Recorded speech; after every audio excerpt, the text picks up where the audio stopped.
Solar Aid? D'accord, donc Solar Aid, en fait, on a une entreprise sociale. Au début, on a été créé en tant qu'ONG. Et puis, on a adopté le modèle d'entreprise sociale. Et on travaille en Afrique de l'Est, où on forme des entrepreneurs à créer leur propre entreprise solaire et à vendre des produits solaires, comme des lampes solaires ou des panneaux solaires pour les téléphones portables. Et après, arriver à générer du revenu et arriver à générer un système de distribution qui peut après croître partout en Afrique. Alors, justement, le solaire, c'est, je pense, peut-être la solution en Afrique. C'est ce que tout le monde pense. Mais sur le terrain, c'est vrai, c'est faux, c'est possible? C'est une des solutions, ça c'est sûr. C'est une solution très efficace.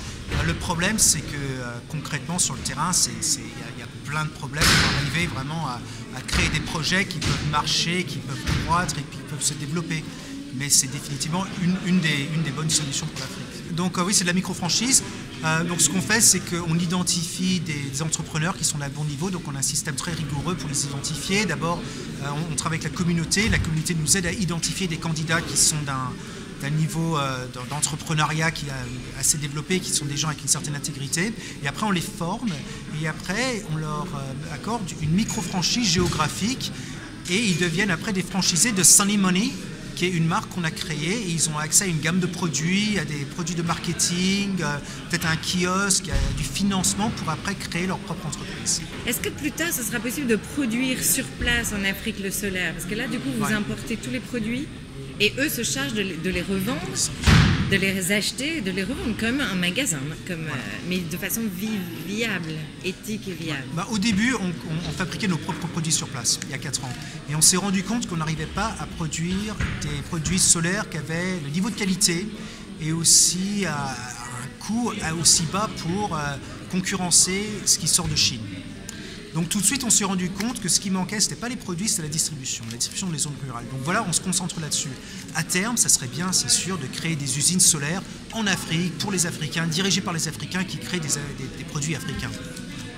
Dernière question, vous avez parlé tout à l'heure de problématiques avec les ONG où en effet, des ONG arrivent avec d'un seul coup des dizaines de millions de dollars, comme en Haïti, et puis 2 ans après, il ne se passe plus rien. C'est quoi ce problème? On le sent.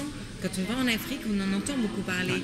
D'abord, ils attendent l'aide tout crue des ONG, c'est pas la solution. Et du coup, qu'est-ce qui se pose comme problème avec ça? Le vrai grand problème des ONG, c'est qu'elles ont été créées souvent il y a 40 ans, après la fin de la Deuxième Guerre, dans les années 50, 60, 70, sur un modèle qui était basé sur des bons sentiments, le bénévolat, etc. Mais ce n'étaient pas des modèles économiques durables qui peuvent croître et créer de la richesse. Sans création de richesse, on ne peut pas vaincre la pauvreté. C'est ça le grand problème. Et les ONG, en fait, sont basées sur la donation.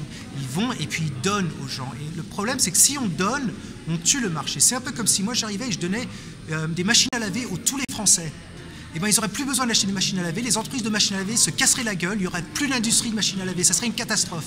Et voilà ce qu'ont fait à l'Afrique les ONG, avec souvent avec le solaire, avec les pompes à eau, avec toutes sortes de produits, ils ont juste tué le marché.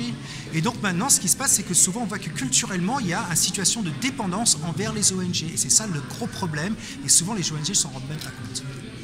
Mais ils s'en rendent même plus compte sur le terrain. C'est une catastrophe. Ouais. Mais pas toutes les ONG, je veux dire, là, il ne faut pas trop généraliser. Non. Mais souvent, nous, ce qu'on a vu, surtout dans les grosses ONG, c'est des machines à fundraising, des machines à générer de l'argent à l'ouest pour que les gens leur donnent de l'argent. Ils ont des systèmes de marketing extrêmement développés, mais leurs projets, souvent, sont des catastrophes.